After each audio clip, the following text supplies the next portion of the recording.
mumpung Anda masih bisa bernafas, masih hidup, di muka bumi ini cuma ada dua jalan, nggak ada jalan yang ketiga, tidak bisa disatukan, dan harus clear, jelas keputusannya. Dari sekarang ambil keputusan. Jalannya Allah, pencipta langit dan bumi, dan la ilaha illallah. Nggak ada Tuhan yang berhak disembah kecuali Allah. Juru bicaranya siapa? Para nabi-nabi. Nabi-nabi mewariskan ilmunya kepada siapa? Para ulama. Ulama menyebar ilmunya dari para dai-dai. Hadirnya Anda di majelis ilmu seperti ini, saya atau bukan saya yang mengisi pengajian sama saja. Ini sekarang akan menuntun Anda ke jalannya siapa? Allah Azza wa Jalla. Anda akan tahu mana halal, mana haram, mana boleh, mana nggak boleh, mana yang diperintahkan wajib, mana yang sunnah, mana yang haram, mana yang makruh. Kemudian kita lakukan, jadikan itu sebagai prinsip hidup. Meninggal masuk surga. Surga yang dijanjikan demi Allah bukan dongeng, tapi sebuah janji yang pasti. Bidadari lah, bidadara lah, pohon-pohonnya, makanannya, istananya, dan luar biasa. Intinya adalah itu jalan satu. Jalan yang kedua, jalan iblis, yang biasa diistilahkan dengan syaitan. Dan sudah pernah saya jelaskan, jin punya tiga golongan sebagaimana manusia tiga golongan. Ada yang beriman, jin beriman sama jin muslim, sama manusia muslim. Mukmin tidak akan mengganggu satu sama yang lain, tidak akan interaksi, tidak ketemu, tidak boleh makan, tidak boleh menikah, tidak boleh ngobrol, tidak boleh bertetangga, tidak ada urusan sama jin. Mereka beribadah sendiri. Dan dari 124.000 nabi, semuanya Allah utus dari manusia, nggak ada jin. Karena jin itu dibawa golongan manusia, dibawa kepemimpinan manusia. Jadi mereka hanya ikut saja dengan manusia. Makanya salah kalau ada manusia minta tolong sama jin, itu ngawur, kebodohan bagi mereka. Karena manusia lebih di atas daripada jin. Tidak ada satupun dari manusia yang turun di sebuah tempat kecuali semua syaitan akan takut dengan dia. Semua syaitan. Syaitan itu akan berubah rasa takutnya, akan berani dengan manusia kalau manusianya yang takut. Dari golongan jin ada mukmin dan ada golongan yang fasik, muslim tapi banyak dosanya, dan juga ada jin yang kafir. Jin yang fasik dan kafir disatukan namanya syaitan. Semua syaitan pasti jin, tidak semua jin itu syaitan, karena di dalam golongan jin ada yang beriman. Pemimpin syaitan adalah iblis. Iblis ini punya ikrar. Pada saat dia berikrar kepada Allah, ya Allah, panjangkan umur saya karena saya ingin menyesatkan nih manusia. Kenapa iblis mengatakan begitu? Dia benci pada Adam, padahal Adam nggak pernah interaksi sama iblis. Iblis sudah ada sebelum Adam, jauh. Bahkan sebagian ulama ada yang menukil athar yang mengatakan iblis itu umurnya sudah ribuan tahun pada saat itu. Sudah tua, gitu kan? Hidup di muka bumi, tapi dia mau menjadi pemimpin para jin yang sudah hidup di muka bumi sebelum manusia. Waktu dia mendengar, waktu itu pintu langit masih terbuka, dia mendengar di langit ternyata Allah akan menciptakan khalifah, pemimpin di muka bumi akan menggantikan jin, maka dia benci Adam gara-gara itu, karena dia tadinya mau memasukkan dirinya sebagai raja jin. Kalau bukan karena takdir Allah umurnya dipanjangkan, maka mungkin sudah lama iblis dibunuh oleh para jin-jin mukmin. Syaitan-syaitan ini dipimpin oleh iblis, mau menyesatkan manusia, dan juru bicaranya mereka adalah dukun, peramal, penyamun, dan para ahli maksiat. Anda kalau ke sana pasti dibawa ke jalan syaitan, nggak mungkin tidak. Kalau bicara sama orang yang tiap malam berzina, tiap malam mabuk, tiap hari menyibukkan diri dengan hal-hal yang berdosa, maksiat kepada Allah SWT, melihat, mendengar, memegang, mencoba, mencari pendapatan, semuanya haram, maka kita berteman sama dia pasti dibawa ke jalur syaitan, karena kita akan terpengaruh. Begitu pula kalau orang ke dukun, ke peramal, semua ini akan dibawa ke jalur syaitan. Dan sudah pernah saya jelaskan teman-teman sekalian, orang yang, semoga Allah berikan hidayah, orang yang menjabat menjadi dukun, peramal, penyamun, ini sebenarnya orang yang tidak menyadari hakikat dia sebagai manusia. Kalau manusia ini pemimpin di muka bumi, kita nggak perlu minta tolong sama jin, sama syaitan, nggak perlu.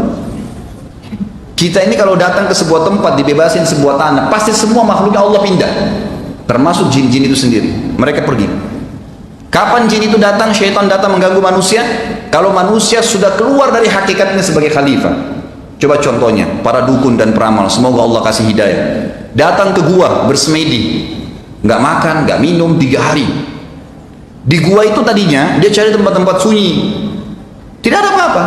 Yang jaga gunung, yang jaga lautan, yang turunkan hujan, yang gantikan siang malam, itu malaikat semua. Ada malaikatnya Allah di muka bumi menyebar di mana-mana. Memang mereka punya tugas itu.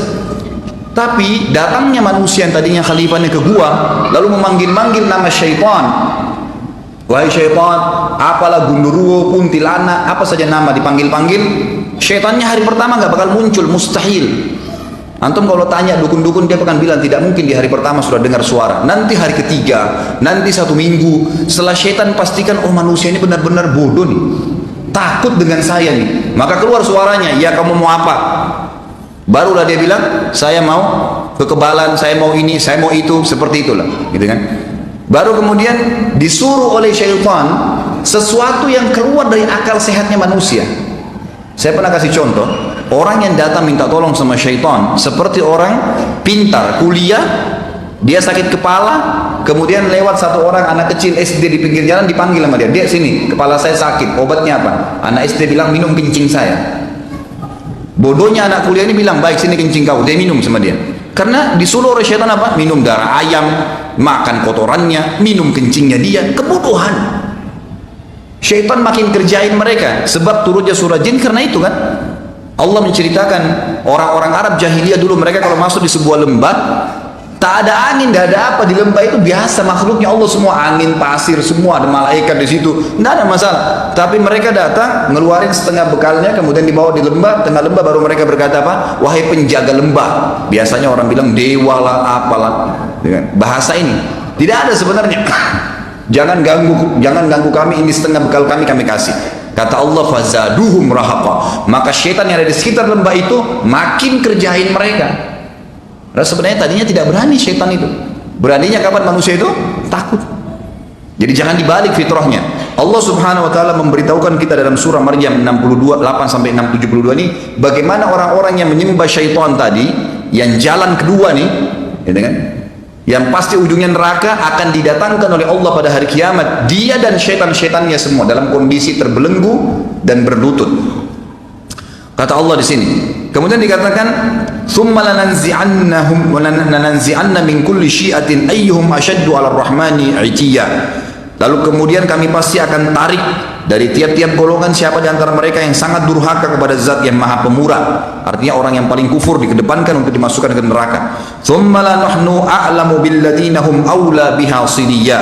Kemudian kami sungguh lebih mengetahui orang-orang yang seharusnya dimasukkan ke dalam neraka. "Wa in minkum illa wariduha kana 'ala rabbika hatman maqdiyya."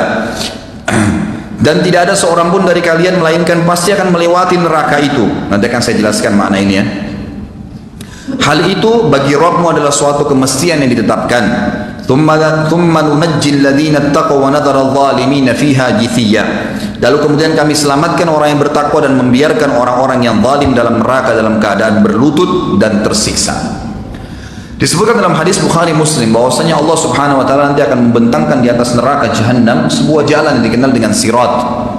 Tetapi referensi-referensi yang mengatakan lebih tajam dari pedang, lebih tipis dari rambut, ini enggak jelas hadisnya. Yang ada dalam hadis Bukhari Muslim adalah sebuah jalanan yang dibentangkan di atas neraka dalam kondisi gelap, gulita dan licin. Di kiri kanan sirat tersebut ada malaikat yang pegang cambuk. Siapa yang beriman dibiarin lewat. Kata Nabi SAW, golongan pertama melewati sirat adalah golongan yang wajah mereka seperti bulan purnama dan mereka jalan secepat kilat melewati sirat tersebut. Langsung tiba-tiba sudah berada di sebuah tempat namanya Qantara. Qantara ini jemaah sekalian adalah sebuah tempat lapangan luas di depan surga. Semua orang yang sudah lewat sirat, sudah hisab, berdiri di situ dulu, nunggu. Semuanya penghuni surga sudah tumpul di Qantara, baru mereka bisa masuk. Golongan kedua kata Nabi SAW adalah mereka seperti bintang-bintang yang gemerlapan di malam hari dan mereka seperti menunggangi kuda yang cepat. Golongan ketiga seperti orang yang berlari. Golongan keempat seperti orang yang berjalan cepat. Golongan kelima seperti orang yang berjalan sambil merangkak. Dan selain mereka yang akan masuk neraka akan dicambuk oleh malaikat di kiri kanan sirat yang menjatuhkan mereka ke dalam api neraka. Tapi semua kita pasti akan melewati neraka itu, melewati dalam arti kata di atasnya ya, bukan masuk ke dalamnya. Kata sebagian ulama tafsir yang dimaksud dengan ma minkum illa wariduha dalam ayat tadi ini, tidak ada seorang pun di antara kalian di ayat 71 surah Maryam, tidak ada seorang pun di antara kalian kecuali pasti melewatinya, artinya supaya mengetahui bagaimana dahsyatnya neraka itu dan bagaimana nikmatnya pada saat mereka selamat.